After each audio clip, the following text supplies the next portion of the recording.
ધોરણ 10 ગણિત સિક્કાની સંભાવના એક જ વારમાં સમજો। સિક્કાની સંભાવનાના જે પ્રશ્નો છે એક ગુણમાં અથવા તો બે ગુણમાં આવતા હોય છે। 4 ગુણમાં બહુ ઓછા ચાન્સ છે કે પ્રશ્નો પૂછે, પણ એક બે ગુણમાં પૂછી લેતા હોય છે। તો સરળ છે એકદમ, એકવાર જોઈ લેશો એટલે આઈડિયા આવી જશે।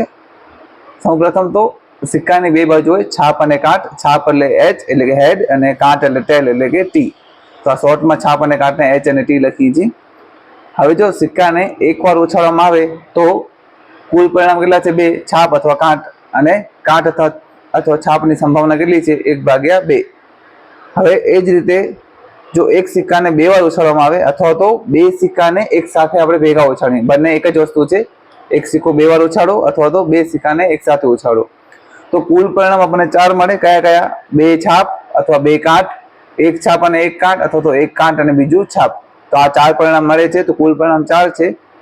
હવે આમાં આ રીતે પ્રશ્ન પૂછી શકે કે 2 વાર અથવા તો ઓછામાં ઓછી 2 વાર છાપ અથવા તો કાટ આવવાની સંભાવના, બંને માટે સેમ જ છે જવાબ।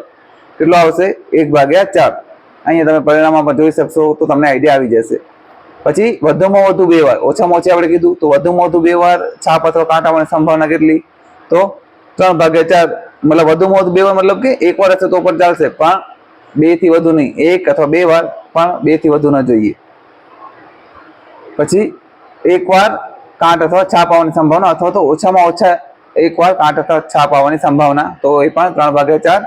અને વધુમાં વધુ એક વાર, મતલબ કે એક વાર અથવા એક વાર તો ચાલશે, પણ એક વારથી વધુ નહીં, મતલબ 2 વાર નહીં ચાલે। તો એ કેટલી છે? 2/4, જેને આપણે ઉડાડીએ તો 1/2 પણ મળી શકે।